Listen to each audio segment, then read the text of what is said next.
ಆತ್ಮೀಯ H16 news ಅರ್ಥಾತ್ ಹೇ ಸೀತಾರಾಮಗೆ ಸ್ವಾಗತ. ನಾನು ನಿಮ್ಮವ MI ಅಥವಾ ಮಲ್ಲಪ್ಪ ಜೋತಾವರ್. ಆದ್ಮೇಲೆ ಈಗ ತಾವು ದಿನ ಸುದ್ದಿಗಳನ್ನ ಅದರ ಜೊತೆಗೆ ವಿಶೇಷತೆಗಳನ್ನ ನೋಡ್ತಾ ಹೋಗಿ ವಿಶೇಷ ಈ ಮೊದಲನೇ ಸುದ್ದಿಯನ್ನು ನೋಡಿ.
ಸೇವೆಯನ್ನು ಮಾಡಿದ್ದಾರೆ.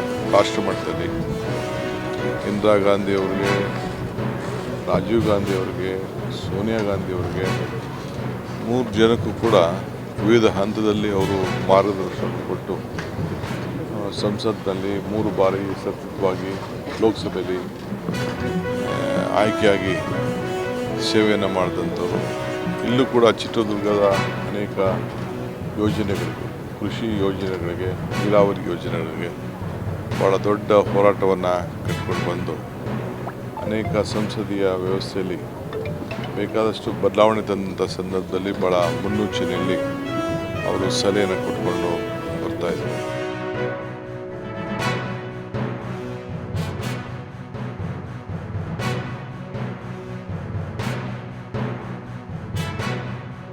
ಬರ್ತಾಯಿದ್ದಪ್ಪ. ಇವತ್ತು ಉಪಮುಖ್ಯಮಂತ್ರಿಗಳ ಹತ್ರ ನಾನು ಮಾತಾಡ್ತೀನಿ.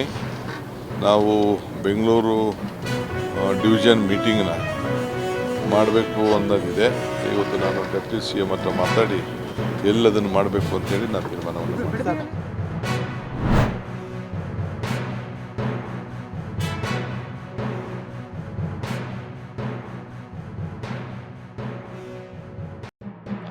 So it is reassuring numbers for BSNL, but we have still a lot of work ahead of us. Our capex is on as planned, and we look forward to even more encouraging results in Q2 of 26-27. As I mentioned to you last time, we 2.5 years ago we started at operating profit of roughly 2,100 crores, which grew to 5,100 crores in 24-25. We closed 25-26 at 7,500 crores. We are looking at requirements for battery, for media, for other infrastructure. We also have an additional order of 22,000 more sites, 4G sites that need to be put in place. Some portion of that BOA has also been issued, and so we have a healthy capex going forward. So from 100 rupees, which is where we closed at FY 2025-26, Q1 it has increased to about 102.7 rupees. As I mentioned to you, our revenue, so there's been a 3% growth in ARPU, but consumer mobility revenue has grown by 8%. Overall revenue has grown by 10%. So there is a healthy increase in revenue numbers.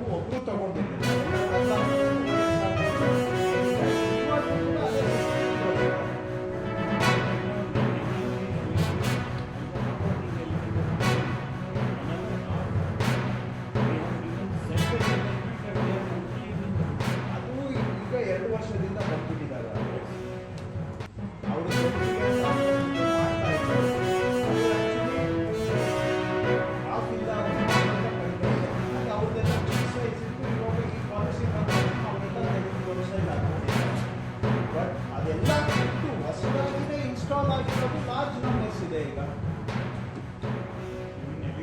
ಹೌದು. ಈಗ last 3 months ಇಂದ ಬಂದಿರೋ large numbers ಇದೆ. ಈಗ ನೀವು ಬಿಟ್ಟ ಮೇಲೆ ಈಗ ಯಾರು ಆಕ್ಷನ್ ಅಲ್ಲಿ ಬರ್ತಾರೆ?